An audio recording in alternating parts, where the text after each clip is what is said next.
What was it like to be a slave in Egypt? You and I don't know. But this new generation knew what their fathers had gone through. Some of them have been through that. Now they are indeed older. And Moses reminds them of their servanthood in Egypt, and therefore how we ought to treat the sojourners, how we ought to treat the people who do not have support as a sojourner, and how it was to play out into their lives.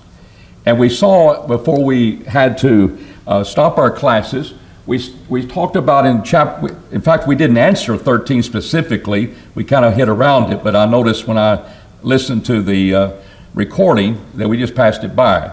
And none of you said anything about it, so shame on you. Or maybe say, hey, we already got that. But I'm gonna hit it again. When we see that what it was like, for example, in verse 17, thou shalt not wrest the justice due to the sojourner or the fatherless, nor the widow's raiment in place. They're not to take the widow's raiment in place. We did talk about that specific, but I didn't tie it to the question. And so not to wrest justice from whom? There's the sojourner, the powerless, the fatherless, the widow's raiment. You could take a poor man's raiment, but you had to give it back when? As we studied. Before sundown. That was for his warmth. It's for his protection from the weather. But you were never to take a raiment from a widow. But thou shalt remember thou wast what? A bondman, slave in Egypt. And Jehovah thy God redeemed thee thence. Therefore I command thee to do this thing. So when we look at that type of justice done to them, we stop there, but verses 19 following, is it still speaking about justice done to people because you were slaves in Egypt? Notice how the chapter ends, that thou wast a bondman in the land of Egypt. Therefore I command thee to do this thing. So what ended with specifics about the sojourner and the fatherless and the widow, and especially the widow, is now being brought forth into what areas? In verses 19 following. Let's see. When thou reapest thy harvest in thy field, what were they supposed to do? And thou hast forgot a sheaf in the field. Oh, I got to go back and get it. It shall be for the sojourner and for the fatherless and for the widow, that Jehovah thy God may bless thee in all the works of thy hands. He didn't say, well, because you were a bondman. He sums it up. That's how he sums it up. But it's specific. I will bless you. What happens if I think I'll take the last sheaves and I won't share it with maybe someone passing through my fields that might need some food, or a widow? What will God not do from this passage? He probably not going to bless you. He in order to bless you with in all the works of thy hands. So it had a particular importance to the one that's going to be planting the seed and reaping the harvest. Is he going to do that next year? Every time the harvest this is what they were to remember. When thou beatest thine olive tree. So here's a sheaf of the field. Now you beat the olive tree, that thou shalt not go over the boughs again. It shall be for the sojourner, for the fatherless, and the widow. Oh, we didn't get the last part of that. And you're beating, getting all the olives out. No, you leave them there. You leave them there. For the sojourner, the fatherless, the widow. When thou gatherest the grapes of thy vineyard, thou shalt not glean it after thee. You got one shot, and you can't get everything. And so you get what's left. And that happens today. You don't get everything the first time. But under the law of Moses, they were to leave that. It shall be for the sojourner, for the fatherless, and for the widow, that thou shalt remember that thou wast a bondman in the land of Egypt. Therefore I command thee to do this thing. So actions were done from memory. And the memory is, well, we can't get it all, and I really don't know why we're leaving this. You would always remember that. Our people were in bondage, and they didn't have a lot of support other than what God blessed them with through Egypt. But here was where they were now to remember that and translate that into their actions with their generation of sojourners and fatherless and widows, those who could not help themselves. Is God especially concerned with the fatherless and the widows, sojourners? I hope passage will come to your mind in Hebrews. We are to give hospitality to the stranger. Who's he? He's a sojourner. James 4, we're on our personal responsibility. When we have opportunity, we're to look over with protection. That's what the word visit means. Oversee with protection the fatherless, orphans, and the widows. They don't have a husband, they don't have a father. And that was personal responsibility. Now, those are principles that are still there, but do we remember we were bondage in Egypt? Is that what you and I do? No. No, we're Christians. And we do this because this is what the Lord has to do. His principles are eternal. His care for people are eternal. The specifics of the law are different. And we are under the law of Christ. We're not justified by law, but we're under the law of Christ.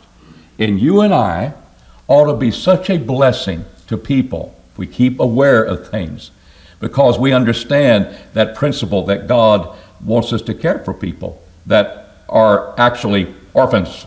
But we help people that are just in need sometime, and that's good. We're supposed to do that as well. But I just want us to see that here these principles are being given, and we're just entrenching that principle in our heart by studying these things. But the purpose is different. And of course, I may think, well, maybe if I do that, God will bless me in my work. I think that might still be the case as well. He does give you the ability to have more to sow when you give more. There's your principle. Who blesses that? God does. And so there is an incentive that we can benefit from doing that as well. All right, any questions or comments you might have about that? Yes, sir, David? Well, it's a principle throughout both the Old and New Testament that God is most concerned that the most helpless members of society are taken care of. Because in the New Testament, I was just doing my daily Bible reading this morning, the widows who were at least 60 and older were the ones who would be receiving care from the church. If the widow was under the age of 60, then she could not be enrolled to be cared for. And what does he encourage her to do? Married. Yeah, bear children, rule the household, oversee that area of her life. That's very true. That's a good point. All right. What should justice look like in Israel? This was being beneficent to people and to treat them fairly. We might call that justice. But here we get into chapter 25 where justice is being specified. And so what does it look like? Let's read it together. If there be a controversy between men and they come unto judgment and the judges judge them, then they shall justify who? The righteous, and condemn the wicked. And it shall be, if the wicked man shall be worthy to be beaten, that the judge shall cause him to lie down and to be beaten before his face, according to his wickedness by number. 40 stripes he may give him, and he shall have not exceed, lest if he should exceed and beat him above these with many stripes, then thy brother should seem what unto thee?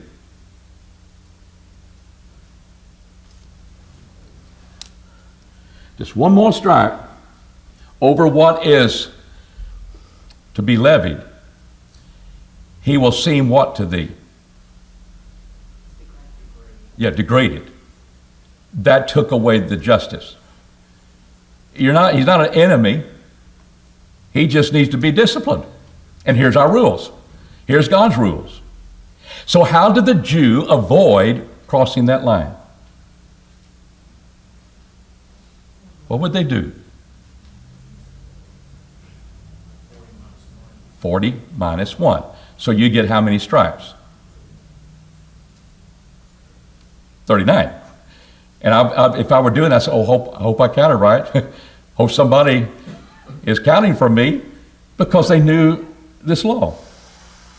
So it wasn't to overdo things, to make them really hurt because you're no good. It was justice. What was justice looking like also prior to this section, the verses before?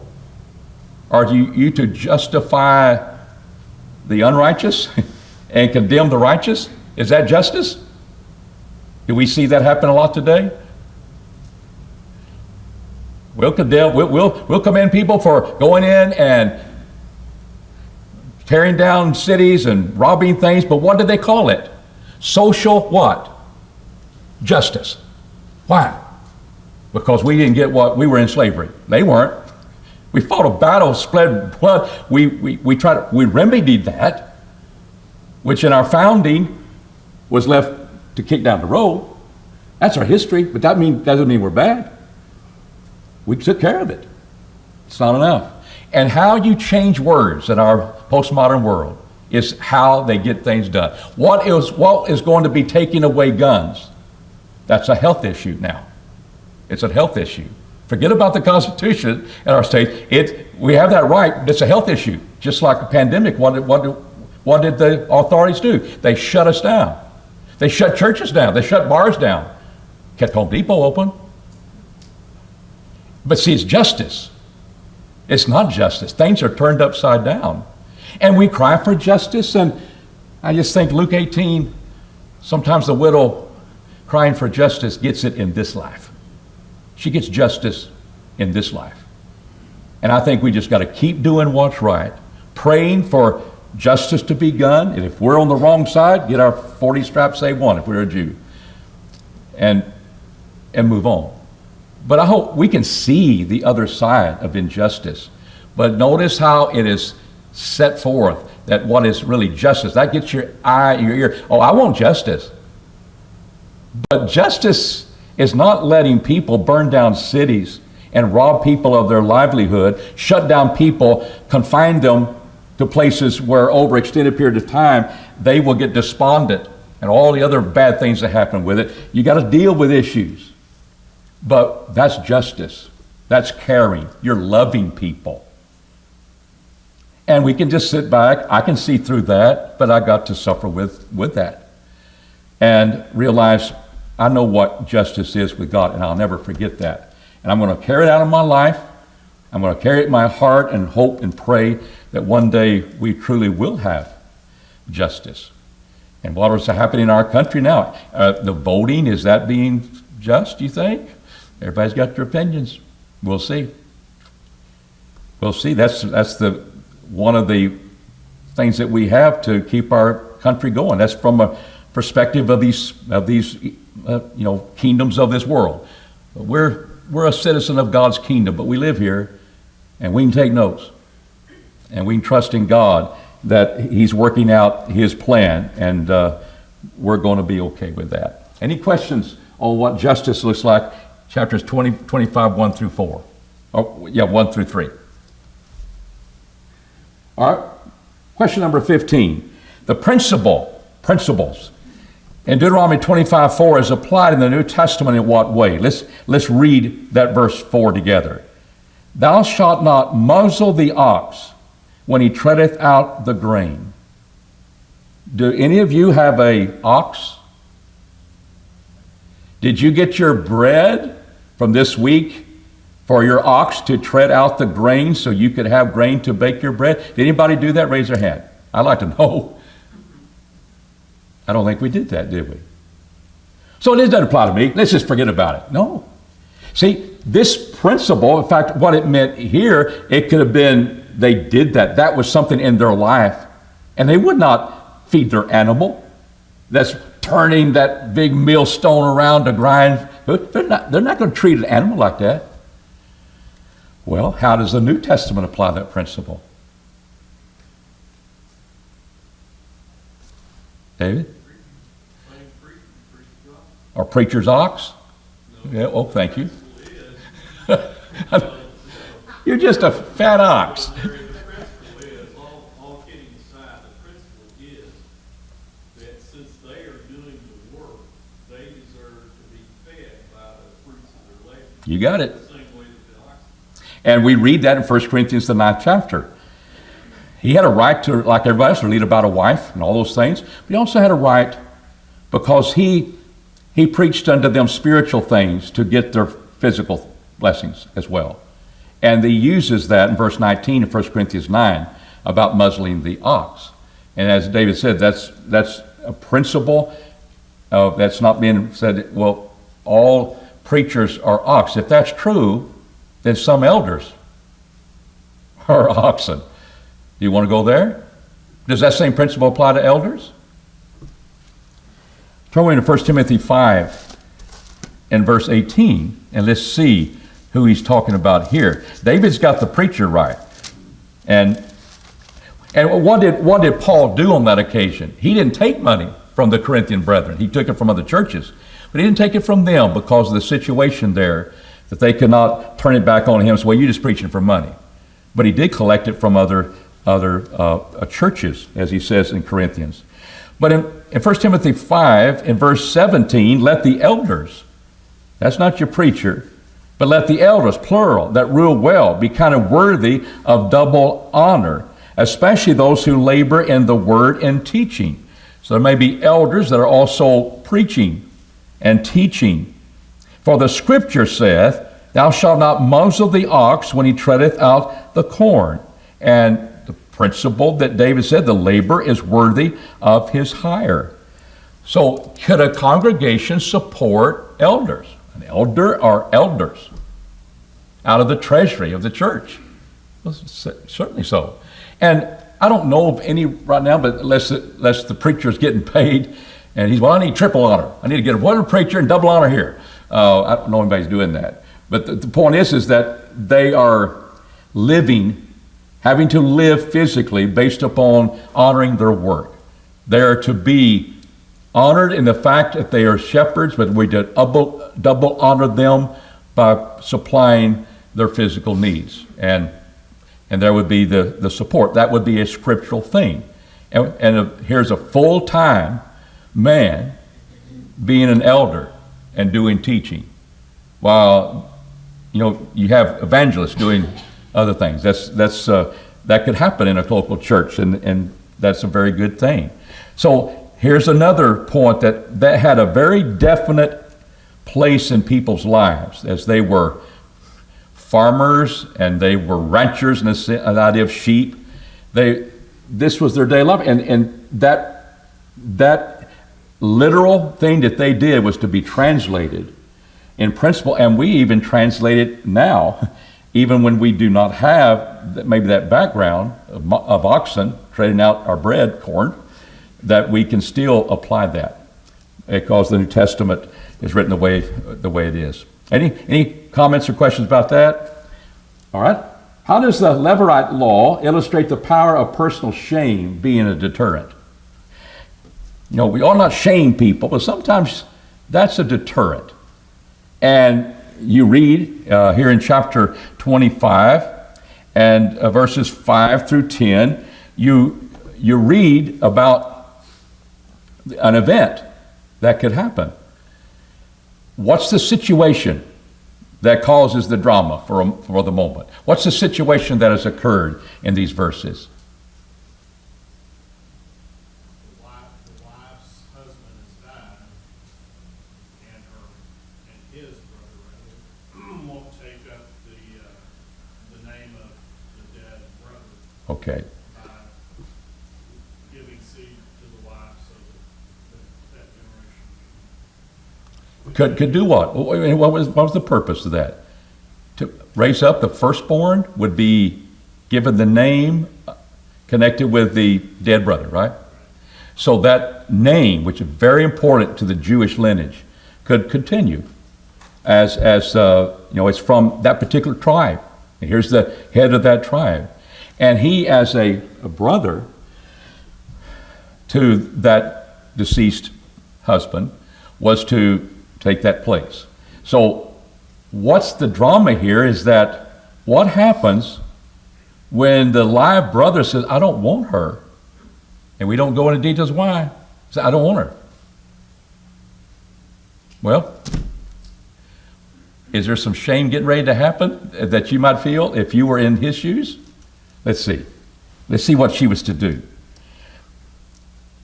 The elders of the city shall call him and speak unto him, and if he stand and say, I like not to take her. That's a nice way, I don't want her, okay? I like not to take her. And then shall his brother's wife come unto him in the presence of the elders, and what was she to do? Loose his shoe from off his foot and spit in the shoe. What does he say? Spit in his face. And she shall answer and say, so shall it be done unto the man that doth not build up his brother's house. So what was the significance? I know spitting in the face was. I know what that's like. I know what that probably means. Just spit in the face. But it took the shoe off first. That's the first thing that's mentioned. What was it about taking off the shoe? I thought shoe is what you just trample flags with. That shows disrespect. Looks like to me, she'd have stepped on the ground he walked on. Take a shoe and just rub it in the ground. In our modern times of seeing how shoes, what was thrown at President Bush? When he had a shoe thrown at him. I guess it was the old guy's shoe, but it's showing disrespect. Well, there's disrespect here, but he tells you the reason, and the Bible gives us some guidelines of what that might meant. No, let's see, what does she say in essence when he does not, so shall be done unto the man that doth not build up his brother's house. There was authority in a shoe over what it stands. There's authority for that. There's a number of passages, but I think we can look at Psalm 60. I didn't write it down, I'm just trying to remember. I think Psalm 60. Turn with me to Psalm 60. And I want to read verse 7 and 8. Gilead is mine, and Manasseh is mine. Ephraim is also the defense of my head. It's numberless tribe. It is powerful. Judah is my scepter. There's the rule connected with Judah. Moab is my washpot, but upon Adam will I cast my shoe. Now what does it mean there? Upon Edom shall I cast my shoe. Philistia shall shout, thou because of me. Who will bring me into the strong city? Who hath led me unto Edom? So he goes to Edom and he says, I will cast my shoe. What does that mean? I am taking authority over Edom. I am establishing my authority, not disrespect, my authority upon Edom. As I'm setting forth my authority. I'm more powerful than Edom. And what was this man doing? He was standing in the room of his dead brother's room to build up his what? His house, his family. Does a man have rule over his family? There's another principle. And the shoe that you're wearing could have done that for my family, and you don't want me. Spit. It seems very reasonable to me. It means something. And what was that man going to feel like now? You had an opportunity to build up your brother's family, and for whatever reason, you didn't want to do that. Shame on you. Did the man recant? Don't know. But I think Why do you go through that practice? Because shame is a deterrent. And we forget that. In fact, it's shame. You're never to make people feel ashamed. Who said so? Whenever we do discipline in the Lord's church, could you turn with me to 2 Thessalonians? Here we talk about principles, and shame is indeed one of those things that is, I think, a deterrent. But in 2 Thessalonians, the 3rd chapter, and notice in verse 14, here's our collective action against a brother or brethren who, or brother and sister that is not repenting of their sins. Sin is definitely there. They're not repenting of it. There's been opportunities to try to encourage them to come back. But here's what happens when they don't. If a man obeyeth not our word by this epistle, note that man, and have no company with him to the end that he may be what? I think the word is ashamed, and actually so, because it means internally ashamed. It means inside. We cannot fellowship you in the route that you're going. We are a people that are holy, and you're not holy. Doesn't mean we're better. We're just we're not doing that sin, and you've done it. And on this moment of time, you're not holy. You're out of step with God. Or another statement from this passage, this context. And the whole point was that you ought to be ashamed.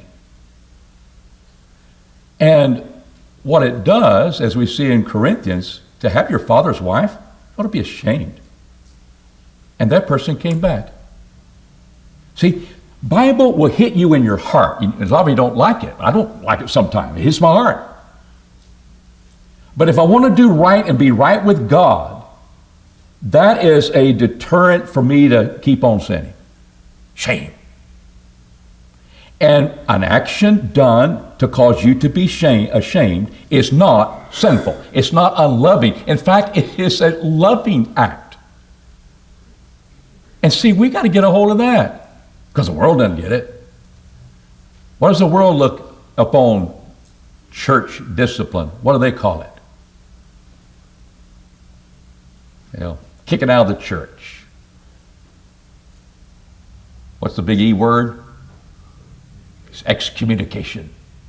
We're not communing with you anymore. Yeah, but excommunication almost sounds like you executed them. You're out, kick them out. That's not loving. See, they changed the dialogue. And we as God's people have got to stay grounded. That's why we're studying. And to realize that that is a principle in the New Testament. And I think it was supposed to be a deterrent here. We've already seen one deterrent, because Jesus says, why did Moses give the bill of divorcement to the wife that a man didn't want anymore? Why did he allow that? Hardness of heart. So you look deeper. What was the hardness of heart? Well, they were just putting away their wife for any reason. Slow down, Bo. Slow down, bro, because you realize you can't have her back. You got mad at her and you don't want her and you kick her out. You give her a bill of divorce, but you better know when you give her that, you can never have her back. What was that to do? Slow down the divorce process and allow her to be protected by a husband, which women didn't have husbands. They had a very difficult time in that society. And so it was contingency law. It was law contingent upon people not keeping the marriage together. And yeah, Moses allowed it. God allowed it. But under the law of Christ, no. Because this is fulfilling all things. But at that time, he's trying to slow down the abuse with the contingency law. If. He didn't say go out and divorce. He said if you happen. What happens now? And he had a law for that. And a lot of that is based upon hardness of heart or feeling shame. That God addresses that because he addresses our heart. You can't make people do things. They have to want to. And part of the deterrent to keep from doing wrong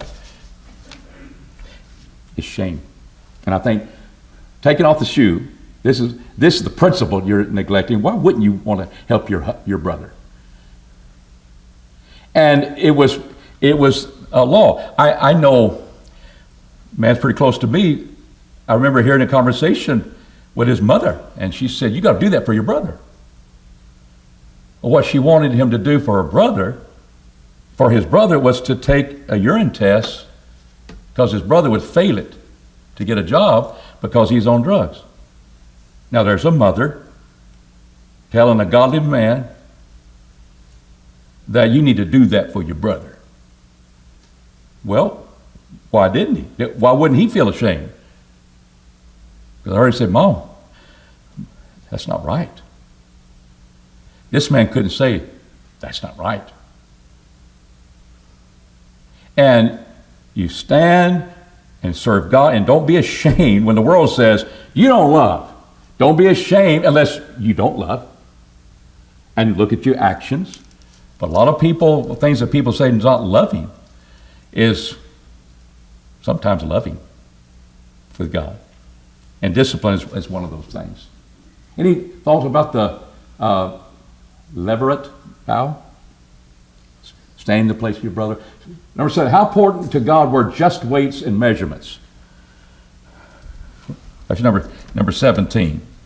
Now, I'm not going to skip verses 11 and 12. I didn't ask a question on this, but you read that, and I'm just asking the question, is it all right for a woman to fight dirty in the old law? You can answer that one, okay? But what would be a deterrent there? What's going to happen to her if I'll just say fight dirty? Yeah, her hand that she used shall be cut off. Now, would that deter you? And they teach you, this is what you do when you attack a man that's attacking you. And I've been through I know the chorus, and a lot of times go for the eyes. But there's part of that man you weren't supposed to go to if you're in the law of Moses. And we'll just cut your hand off. I think that probably stopped that. Unless it's a woman that had both hands cut off, she didn't care anymore. I don't know what that would be like, and how she committed that sin. Well, we could imagine that. But anyway, that's verses 11, 12. Now, verse 13. Thou shalt not have in thy bag what? Diverse weights, a great and a small. Thou shalt not have in thy house diverse measures, great and small. A perfect and just weight shalt thou have. A perfect and just measure shalt thou have, that the days may be long in the land which Jehovah thy God giveth thee. For all that to do such things, even all that do unrighteously, that's an abomination unto Jehovah thy God. Thank you. Homosexuality is an abomination before God. But you know what? When we're having a scale and they're getting so much grain, I'm buying or selling that we can use diverse weights, great and small, and just kind of use them. How important is just weights? Just your daily commerce. And why would you have diverse weights in your house? Because you're a farmer. You're selling grain, and you're buying grain at your house. And here again, you can kind of read between the lines. They had people got small and great. Well, how I use that to my advantage. Use one small, one was hard to my advantage. And you're not supposed to do that. Because it's an abomination before God. And that's important to understand too. All right, here's the rest of them. We're not going to get through them, but let's look at 18. How could Israel not forget but remember Amalek, while also fulfilling the commandment to blot out the remembrance of Amalek? How could those two things take place? This will finish up chapter 25. Remember, what did Amalek do? Here again, when they're coming out of Egypt. We're in a section where, you remember you were a bondman in Egypt, now you came out of Egypt. You remember what Amalek did? How he met thee by the way and smote the hindmost of thee, all that were feeble behind thee, when thou wast faint and weary, and he feared not God. Was that a strategic move to make if you were trying to capture your people and destroy them that were sojourning through your land? Technique's wonderful. Those that just can't make it. We'll take them. We don't care about God. We don't care about people. We're just going to try to destroy those people. You said you remember that. Therefore it shall be when Jehovah thy God hath given thee rest from thine enemies all around. And when would that rest be? The promised land. That's where they're going into now. God giveth thee for inheritance to possess it, that thou shalt blot out the remembrance of Amalek from under heaven. Thou shalt not forget. Well, how do you blot out the remembrance and don't forget? How will you apply that if you heard that law from Moses? I know how it was applied, so I have an answer. And it's harmonious to this statement. But it's almost like, remember, forget. Which one do you want me to do, God? How is that harmonized?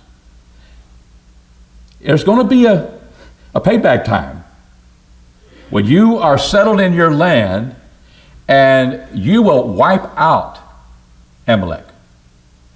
It's going to take a while.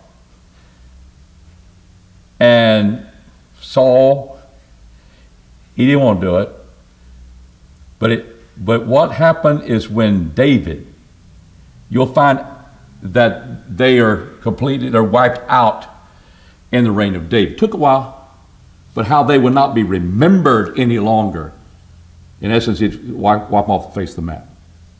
But it would take a while to do it, but you always remember why. And again, that was something that was to be for them to remember. Any questions on that? All right, let's move on till we shut down. What did the remarks of each worshiper reveal as to why they brought the basket of first fruits before the priest in the altar? And this is to me, it's fascinating. As we open into chapter 26, it's a very lengthy section. What impresses you about that? And first of all, let's nail it down. What's in their heart? Because they're revealing their heart through their words. But what's the reason for them bringing forth their first fruits? Oh, God commanded it. Do what God says. No, there's motive. In their heart, what's coming out of their mouth? How would you describe that characterization of their heart, and their knowledge, in their mind? What are they bringing it?